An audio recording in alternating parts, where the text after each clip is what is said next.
Hello દોસ્તો, welcome back to your favourite Gujarati cooking channel.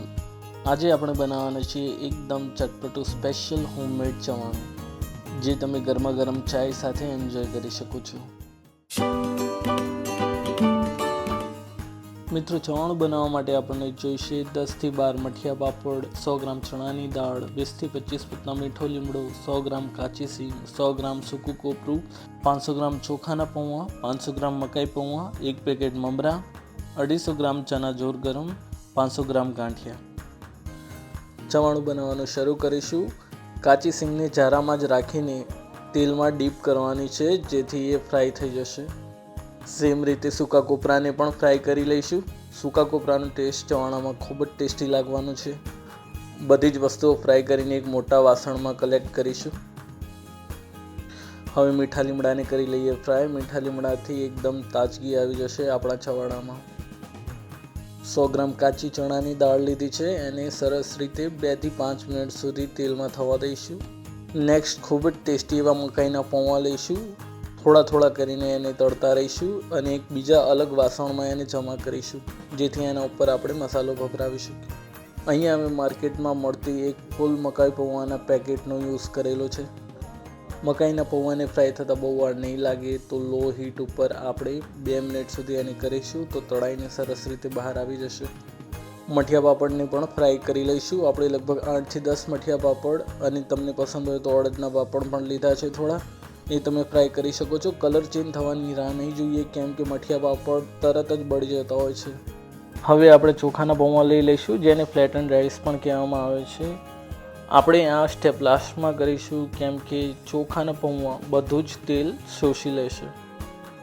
આ પૌવાને fry કરવામાં ઉતાવળ નહીં કરીએ, લગભગ 5 થી 7 મિનિટ સરસ રીતે ફ્રાય થવા દઈશું। પછી એમાં આપણે મસાલા એડ કરીશું। 2 ચમચી જીરું નાખીશું, 2 ચમચી હળદર નાખી છે, સ્વાદ પ્રમાણે મીઠું નાખ્યું છે।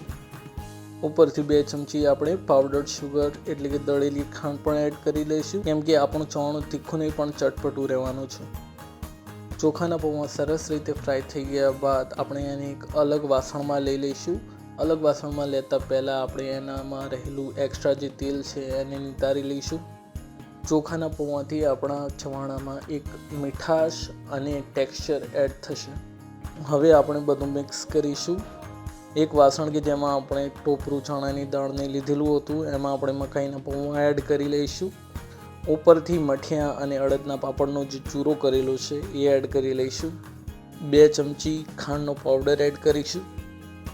2 ચમચી સંચળ મીઠું લીધું છે એ એડ કરી લઈશું। સ્પ્રિંકલ કરી લઈશું, એક જગ્યાએ નાખી નહીં દઈએ, કેમ કે પછી થોડા જ પાર્ટ ઉપર એ ચોંટી જશે અને ત્યાં ખારાશ વધારે લાગશે। લગભગ 2 ટીસ્પૂન કશ્મીરી મરચું એડ કરી લઈશું।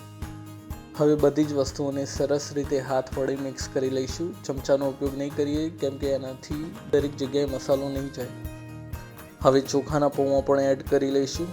મિત્રો, આ ચવાણું એકદમ સ્વાદિષ્ટ રહેવાનું છે, અને તમારા બાળકોને તમે ટિફિનમાં આપશો તો પણ ચાલશે, અને મહેમાનો માટે પણ અલગથી ચા સાથે આપશો તો પણ ખૂબ જ સરસ રહેવાનું છે। સાથે સાથે આ બધી જ વસ્તુઓ ફ્રાઈડ છે, એટલે લોંગ ટાઈમ સુધી આને આપણે સ્ટોર કરીને રાખી લઈશું।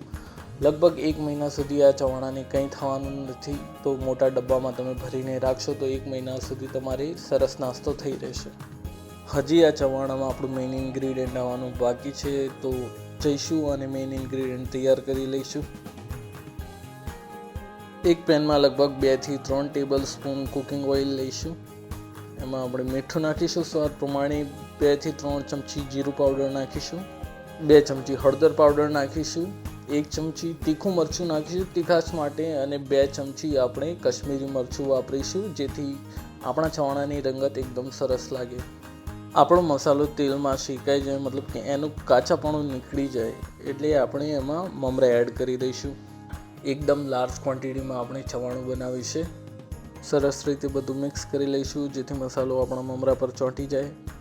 દોસ્તો, અમે તમારા માટે નવી વાનગી લઈને આવતા રહીએ છીએ, તો અમારી ચેનલને સબસ્ક્રાઈબ કરી દો, આ વિડીયોને લાઈક કરી દો। અમારું લાસ્ટ વિડીયો તમને કેવું લાગ્યું એ અમને કોમેન્ટમાં જણાવો। અમારા માટે કંઈક પણ સજેશન હોય તો એ પણ તમે કમેન્ટમાં જણાવી શકો છો। આપણા મમરા સરસ રીતે શેકાઈ ગયા છે। હવે આપણે આ મમરાની પાપડી સાથે એડ કરી દઈશું। વાસણ જરાક મોટું વાપરજો, જેથી આ બધું મિક્સ કરવામાં કંઈ પ્રોબ્લેમ ના થાય। ઉપરથી આપણે ગાંઠિયા એડ કરી દઈશું અને ચના જોર ગરમનું એક પેકેટ એડ કરી દઈશું, જેથી આપણા ચવાણાની ટેંગીનેસ છે એ વધી જશે.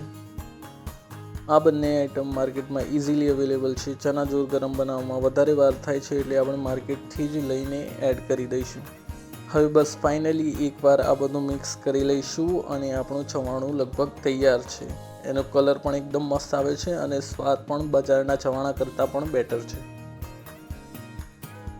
અમારો વિડીયો જોવા માટે ધન્યવાદ. આપણે મળીશું નેક્સ્ટ રેસીપીમાં. Thank you. બાય.